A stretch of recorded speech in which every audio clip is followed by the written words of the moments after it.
Welcome back to another controversial list. We just did the worst albums of 2023 and it was a blast, and I didn't get many negative responses because those albums were trash, absolute garbage, dumpster fires, just throw it off a cliff. But these albums are by bands well respected and are more likely to ruffle some feathers than my previous list because it's bands that are in people's top albums of this year, but for some reason or the other, they disappointed the hell out of me.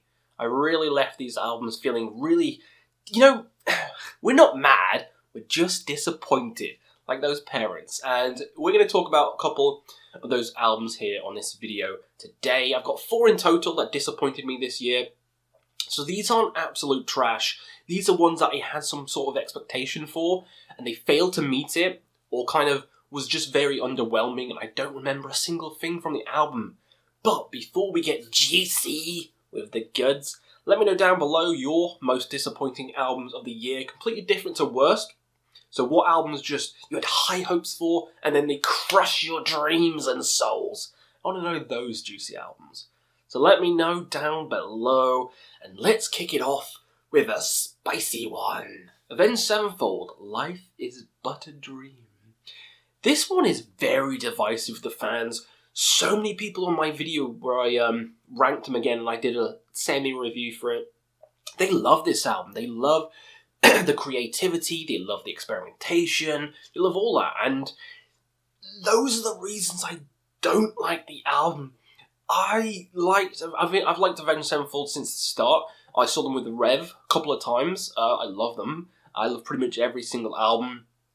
I love what they did with the stage, more progressive leaning album, and I was like, hell yeah, more albums like the stage. It's just like Avenged Sevenfold on another level, just doing better music, more complicated guitar work. It's just, Matt's singing was fantastic, but then they released this, and it's just like, what is going on? It's a massive nosedive in difference. You go listen to the stage, then listen to this straight after. You'll see an astronomical difference, and yes, they're free to do whatever they want. I don't care what they do. I just don't want to listen to it. It's not for me. It's too weird. It's too just, again, kind of like when I was talking about Kim Dracula, all over the place, mixing in so many different styles that it kind of loses its own. I like classic Avenge. City of Evil. The self-titled, Nightmare. The classic, sing along. It's fun. This album was not fun to listen to. It was a nightmare. Pun definitely intended. To listen to. I didn't like any songs. They're all just annoying. Had a weird, annoying electronic bits. The voiceover effects on Matt's vocals were just terrible. Didn't like it. Didn't like it at all. Really disappointed me. After the stage, I love the stage. This was a piece of shit. But it was performed well, I guess, and loads of people love it, so yeah, good for you. For me, it's on the most disappointing of the year list. Hopefully the next one's more like the stage or like the previous stuff, but who knows? Who knows? Next one, let's talk about one that I actually praised, and one that I put in my end of the month list. Immortal War Against All. Oh no. He's putting a black metal band here. I am, pretty much a black metal channel. Nowadays, that might change next year, but I love black metal. It's one of my favourite genres, and I enjoyed this album when it came out. On the first listen, I enjoyed it. Second listen, I was kind of like, alright, it's alright. Paint by numbers black metal. On the third listen, I've forgotten everything. I've no drive to go back to this album. It's just very boring. It's the most boring black metal album of the year. That of the title, the most boring. And especially after the amazing album that came before it, Northern Chaos Gods, which had so many classic songs on. Mighty Raven Dog, banger. Northern Chaos Gods, banger. There's so many good, fun, catchy songs on that one. This one had... beats me. I mean, they're all fine, but none of them stand out. I love Demonaz. He's a great vocalist, but... the previous album smokes this one. Come on, you cannot say that it doesn't. It's not a bad album. This isn't a bad album. I can throw it on, have a good time, but it's just disappointing. Come on, it is disappointing compared to the previous, compared to all the others, compared to Demon Ass's solo album, that smokes the shit out of this. Immortal's a big band, one of the biggest bands of black metal. They come out with this kind of like wet fart. What are you doing, boys? What are you doing? Yeah, no, this is a big hard pass for me. It's fine, but there's hundreds, and I mean hundreds of black metal albums that are better than this year. Fucking hundreds. So, yeah, this is one of the most disappointing of the year for me.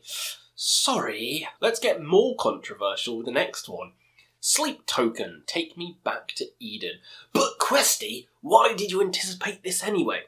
Well, contrary to popular beliefs, I actually quite enjoyed the previous Sleep Token album. I thought it was alright. I thought it wasn't anything special, like people were saying, but I thought it was alright. I enjoyed the singing, thought the singing was great, and the songs were fine. They were fine. It wasn't mind-blowing, but it was fine. And then I hear all the hype, and just everyone and the mother is loving this band. Sleep Token is the next Metallica. Sleep Token this, Sleep Token that, blah, blah, blah. Best vocals, best metalcore, best breakdowns, blah, blah, blah. Mixing in so many genres. Have you got a clue of stuff that I don't like? Kind of like Avenge sevenfold one. Yeah, you can mix loads of stuff, but doesn't mean it's going to be cohesive or good. Yes, he sings well, but it's very melodramatic on this album as well. And this album just didn't do much for me. After all the hype and all the praise on every news article, like Metal Hammer, Decibel Magazine, everywhere, I just listened to it feeling like, is this it? Like, I've heard better experimentation in Thy Catafalque's new album, Alfold, in one song of that than in the entirety of this album. It's just, I don't know, there's multiple bands and albums this year that just smoked this one in terms of just creativity.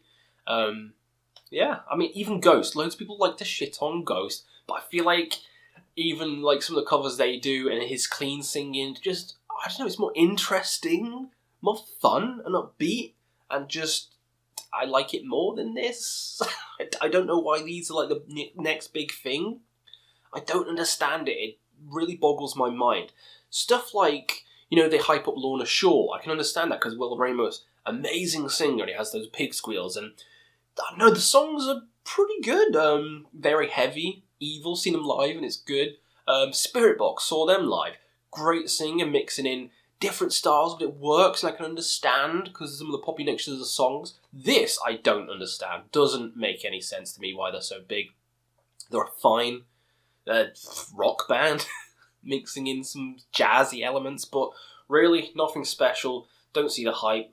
Yeah, disappointing album of the year. It's probably going to be some people's album of the year, so it's going to trigger some people, but it's just one poor little metalhead's opinion who happens to be a black metalhead, a doom metalhead as well, which is even worse to some people.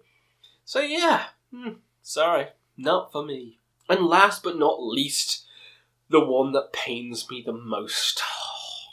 The Ocean Collective Holocene. I know. Before you get pitchforks out, actually, no, just whip them out. So yeah, I had Phanerozoic 1 as my album of the year by this band. This band has made my album of the year. Phanerozoic 2 was in my albums of the year list as well. Not quite top, but in my albums of the year list. Pelagial is one of the greatest concept albums of all time about the ocean. They have so many fantastic albums. This one disappointed me the most of this whole year. Again, this isn't bad. This is kind of like Immortals, where I enjoyed it, but it wasn't even close to the grandiosity of the Phanerozoic duology. Like, I loved them.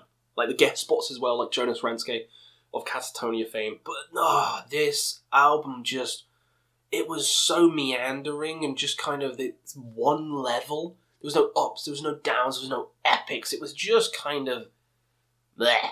It was just kind of the background music.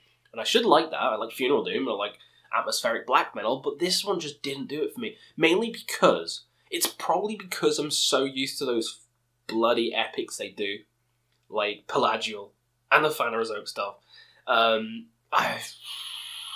heliocentric and stuff like that. Yeah, I'm so used to stuff like that. When this came out, I was just like, is this it? Like, is this it?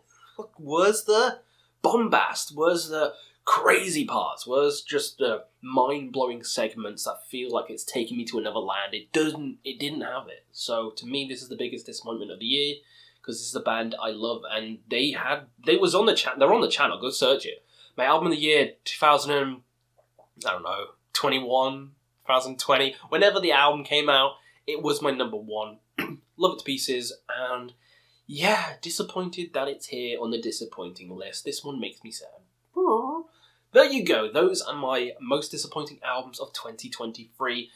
Do you agree? Probably not, but it's all fun and games. Let me know down below, and we'll see you again on another Quest for Metal.